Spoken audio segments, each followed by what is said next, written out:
নিজের স্বার্থের জন্য অন্যের সাজানো স্বপ্নগুলো ভেঙো না। স্বার্থ মিটে গেলে তুমি হয়তো চলে যাবে, কিন্তু তার স্বপ্নগুলো আর সাজাতে পারবে না। মানুষ সবচেয়ে বড় ভুল করে তখনই, যখন সে কারো প্রতি অসম্ভবভাবে দুর্বল হয়ে পড়ে। আমি সেই পাখি যার ঠিকানা নেই, আমি সেই আকাশ যার চাঁদ নেই, আমি সেই সাগর যার তেল নেই, আমি সেই মানুষ যার কষ্ট বোঝার মতো কেউই নেই। যখন কেউ তোমার সব সময় মিস করে, তখন হয়তো তোমার খুব বিরক্তি লাগে, কিন্তু কষ্ট সেদিনই পাবে যেদিন বুঝতে পারবে তোমাকে মিস করার মতো কেউই নেই। হৃদয়ে জায়গা নেওয়ার মানুষগুলোই একসময় হৃদয়ে আঘাত করে চলে যায়। এটাই বুঝি সত্যিকারের বাস্তবতা। আমি থাকবো না, হয়তোবা চলে যাব ওই দূর ঠিকানায়।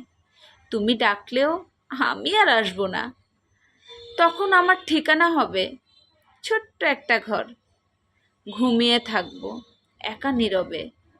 মাঝে মাঝে কষ্ট পাওয়া ভালো, কারণ কষ্টই মানুষকে পরিবর্তন করে। আবার সেই কষ্ট মানুষকে শক্তিশালী করে তোলে। ফেলে আসা এক নদীর ধারে খুঁজে বেড়ায় আমি তারে, দেয় না দেখা সেই আমায় কভু, তার খেয়াল রেখো তুমি প্রভু। প্রেম আসে মানুষের জীবনের আলো নিয়ে, আর প্রেম যখন চলে যায় কাউকে ফেলে, তখন তার মনে হয় মরণ কামনা যেন তাকে ছুঁয়ে যায়। পাহাড়ের উপর দাঁড়িয়ে আকাশটা যতটা কাছের মনে হয়, আকাশটা ততটা কাছে নয়। ঠিক তেমনি কোনো মানুষকে যতটা আপন মনে হয়, আসলে সে কখনোই ততটা আপন নয়। চোখের অশ্রুটাও বেইমান, ঝরে পড়ে, তাও আবার অন্যের জন্যে। নিজের অস্তিত্বটা এখন বেইমানি করে, শুধুমাত্র ধৈর্যের গুণে। কাগজের নৌকাটা না হয় খেলনা, কিন্তু তোমার দেখানো স্বপ্নগুলো কি ফেলনা ছিল? সত্যিকারের ভালোবাসার মানুষগুলো খুব বড় রকমের বেহায়া হয়। শত অবহেলা আর লাঞ্ছনা পেয়েও তার কাছেই পড়ে থাকে। জীবনের শুরুতে কষ্টের সূচনা হয়, হাজারো ব্যথা নিয়ে আমার রচনা। যন্ত্রণার অন্ধ ঘরে নির্মম এক পরিহাস, চোখের জল আর বেদনা নিয়ে আমার জীবনের ইতিহাস। জানি না এই অবুঝ হৃদয় কার অপেক্ষায় আছে, জানি না এই সরল মনে কার জায়গা হবে। শুধু জানি হৃদয়ের ঘরে যাকে রাখবো, সারা জীবন তাকেই ভালোবাসবো।